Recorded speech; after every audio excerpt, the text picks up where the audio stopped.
தமிழ் நேயர்களுக்கு அனைவருக்கும் என் வணக்கம். நம்ம எல்லாருக்கும் முகம் அழகாக பிரகாசமாக வெண்மையாக இருக்குன்னு கண்டிப்பாக ஒரு ஆசை இருக்கும். எவ்வளோ க்ரீமு பவுட்ரு பார்லர் எல்லாத்தையும் யூஸ் பண்ணாலும் கொஞ்ச நேரத்துக்கு தான் ரிசல்ட் இருக்கும். ஆனால் சாப்பாடில் சேர்க்குற சில இயற்கையான உணவுகளை வச்சு முகத்தை இயற்கையாக பளிச்சுன்னு பிரகாசமாக வெண்மையாக மாற்றலாம். அதனால் இந்த வீடியோவில் முகத்தை வெண்மையாக்குவதற்கு 10 உணவுகள் என்னென்னு உங்களுக்கு சொல்ல போகிறேன். அதனால் வீடியோவை ஸ்கிப் பண்ணாமல் பாருங்கள்.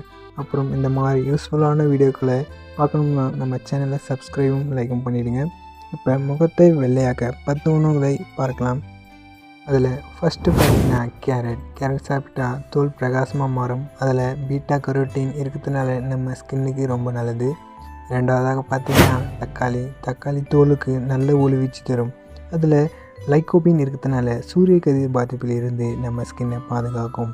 மூணாவதாக பார்த்திங்கன்னா ஆரஞ்சில் வைட்டமின் சி அதிகமாக இருக்குன்னு எல்லோருக்கும் தெரியும். அது முகம் பிரகாசமாக இருக்க உதவும்.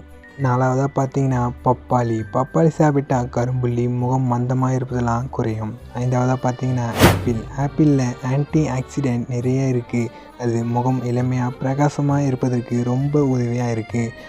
ஆறாவதாக பார்த்திங்கன்னா திராட்சை சாப்பிட்டா தோல் புத்துணர்ச்சி அடையும். அதில் இருக்கிற ஃப்ளவனாய்ட்ஸ் தோலை பிரகாசமாக காட்டும். ஏழாவதாக பார்த்திங்கன்னா வெள்ளரி நீர் சத்து அதிகமாக இருக்கிறதுனால நம்ம ஸ்கின்னை குளிர்ச்சியாகவும் வெண்மையாகவும் வச்சுக்க உதவுது. எட்டாவதாக பார்த்தீங்கன்னா பாதாம் சாப்பிட்டா தோலுக்கு தேவையான வைட்டமின் இ கிடைக்கும். வைட்டமின் இ நம்ம முகத்தை வெண்மையாக பளபளப்பாக அழகாக காட்டும். ஒன்பதாவதாக பார்த்தீங்கன்னா எலுமிச்சையில் இருக்கிற சத்து முகத்துக்கு இயற்கையான ப்ளீச்சிங் மாதிரி வேலை செய்யும். அதனால் கரும்புள்ளி குறையும், முகம் ஒளி வீசும் மாதிரி அழகாக காட்டும்.